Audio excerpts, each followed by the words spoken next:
అనుదిన నిత్య జీవపు మాటలు. దేవుని నామానికి మహిమ కలుగునుగాక.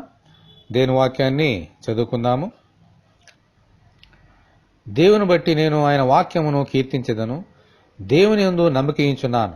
నేను భయపడను. శరీరధారులు నన్నేమి చేయగలరు?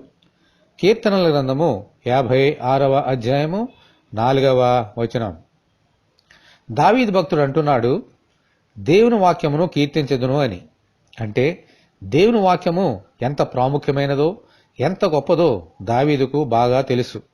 అందుకే ముందు ఆయన వాక్యమును కీర్తించిన తరువాత ఆయన యందు నమ్మిక ఉంచాడు. అందుకనే ఎవరికి భయపడను, నరులు నన్నేమీ చేయలేరు అని అంటున్నాడు. దేవుని వాక్యము విలువ తెలియని కొందరు యేసునొద్దకు వచ్చి ఆయన వాక్యమును వినకుండా సూచక క్రియలు చేయమని అడిగారు. అయితే యేసు వారికి సూచక్రియలను అనుగ్రహించలేదు.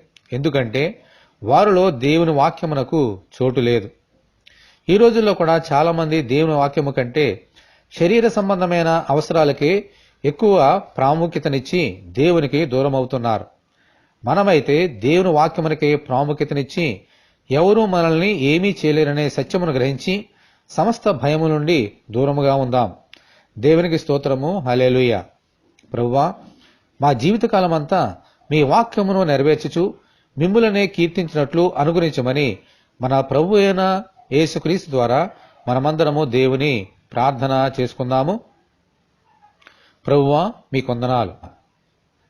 దావీదు భక్తుడు చెప్పిన రీతిగా ప్రభువా మీ వాక్యమును అనగా దేవుడివైన నిన్నును మా ప్రభు అయిన యేసుక్రీస్తును కీర్తించుచు మీ అందే నమ్మకించుచు దేనికిని ఎవరికిని భయపడక ఈ లోకంలో ధైర్యంగా ముందుకు సాగే భాగ్యం అనుగ్రహించండి. మా జీవితంలో మొట్టమొదటి స్థానము మిమ్మల్ని కీర్తించుడే అనే సంగతిని గ్రహించి అలాగూ ముందుకు వెళ్లే భాగ్యము మాకు అనుగ్రహించండి. ఈ వాక్యం వింటున్న నీ బిడ్డలందరినీ అలాగూ దీవించమని యేసు అతి పరిశుద్ధమైన నామములో ప్రార్థన చేయుచున్నాము తండ్రి. ఆమేన్. మన తండ్రి అయిన దేవుని కృప మనకందరికీ తోడేయునుగాక. ఆమేన్. పరిశుద్ధ దేవుని మందిరం.